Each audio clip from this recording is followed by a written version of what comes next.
के वीडियो में हम संख्या पद्धति के बारे में संख्याओं के परिचय करते हैं।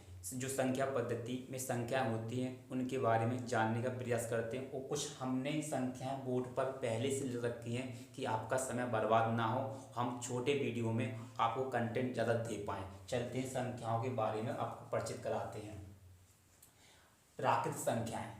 प्राकृत संख्याएँ n से प्रदर्शित की जाती हैं। ये संख्या 1 से स्टार्ट होती हैं, जैसे 1 2 3 4 5 6 7 8 9 10 अनंत तक चली जाएंगी। इस प्रकार की संख्या को बोलते हैं प्राकृतिक संख्या। प्राकृतिक संख्या के बारे में पाइथागोरस गणितज्ञ ने कहा, वे संख्याएं जो वस्तुओं को गिनने के काम आती हैं प्राकृतिक संख्या कहलाती हैं। और हमारी दूसरे नंबर की संख्या है पूर्ण संख्या। इसे W से प्रदर्शित की जाती है। पूर्ण संख्या 0 से स्टार्ट होती है और 1 2 3 4 अनंत तक चली जाती है। बस इसमें जहलीन नामक जर्मन गणितज्ञ ने पूर्ण संख्या के बारे में बताया। पूर्ण संख्या और प्राकृत संख्या में अंतर बस इतने का है कि प्राकृत संख्या 1 से स्टार्ट होती है। पूर्ण संख्या है वो 0 से स्टार्ट होती है। इतना ध्यान रखना है, पूर्ण संख्या 0 स्टार्ट होगी, प्राकृत संख्या 1 से स्टार्ट होगी। अब तीसरे नंबर पे आती है पूर्णांक संख्या। पूर्णांक संख्या को Z से प्रदर्शित किया जाता है। ये माइनस से स्टार्ट होती है, जैसे -3 -2 -1 0 प्लस का 1 प्लस का 2 प्लस का 3 अनंत तक चली जाएगी। इस प्रकार की संख्या को बोलते हैं पूर्णांक संख्या।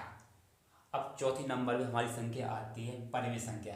वे संख्याएं जिन्हें P/Q के रूप में लिखा जा सके वे परिमेय संख्या होती हैं, लेकिन Q का मान 0 नहीं होना चाहिए। जैसे उदाहरण 2/5 11/7 -6/11 √25 √49 ये परिमेय संख्या है, लेकिन जो हर का मान नीचे का मान होना चाहिए वो 0 नहीं होना चाहिए। परिमेय संख्या को एक नाम से एक परिभाषा से और बता सकते हैं, जैसे हमने लिख रखा है, या दूसरी परिभाषा के रूप में देखा जाए, वे संख्याएं जिनका दशमलव प्रसार शांत या समान आवृत्ति का हो। इसका कहने का मतलब ये है कि दशमलव प्रसार शांत, जब किसी संख्या में हम भाग दें और दशमलव के बाद संख्या रुक जाए उसे बोलते हैं शांत।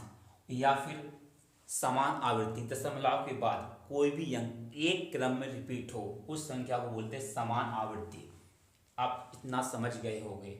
जैसे 0.33 अनंत तक जा रहा है, ये संख्या कैसी है? ये परिमेय संख्या है कि एक अंक समान क्रम में रिपीट हो रहा है। दूसरा उदाहरण देखा जाए 6/7 में जब भाग देंगे 7 का तो 0.857142 फिर 507142 507142 5071 ऐसी क्रम में आती रहेगी।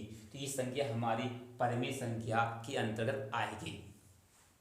पांचवें नंबर की संख्या हमारी अपरिमेय संख्या है। वे संख्या जिन्हें P/Q के रूप में नहीं लिखा जा सकता वे अपरिमेय संख्या होती हैं, जैसे √2 √3 √7 √19।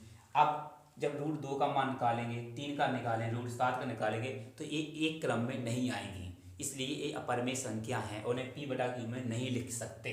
इसे एक नाम से और बोल सकते हैं, जैसे लिखा हमने, या वे संख्या जिनका दशमलव प्रसार अशांत व असमान आवृत्ति का हो। इसे हम फिर समझा रहे हैं आपको, दशमलव प्रसार अशांत मतलब दशमलव के बाद कोई संख्या रुके नहीं, उसे बोलते हैं अशांत दशमलव। या फिर दशमलव के बाद कोई भी संख्या असमान आवृत्ति मतलब एक अंक में रिपीट ना होकर, समान अंक में रिपीट ना होकर अलग अलग अंक में रिपीट हो, उस संख्या को बोलते हैं, उसे बोलते हैं असमान आवृत्ति का क्रम। तो ये परिभाषा है। इस वजह से √2 का मान निकालेंगे 1.4142 1356, ये एक क्रम में रिपीट नहीं हो रही है, तो ये संख्या कैसी जाएगी? अपरिमेय संख्या के अंतर्गत जाएगी। चलते हैं नेक्स्ट संख्याओं के बारे में।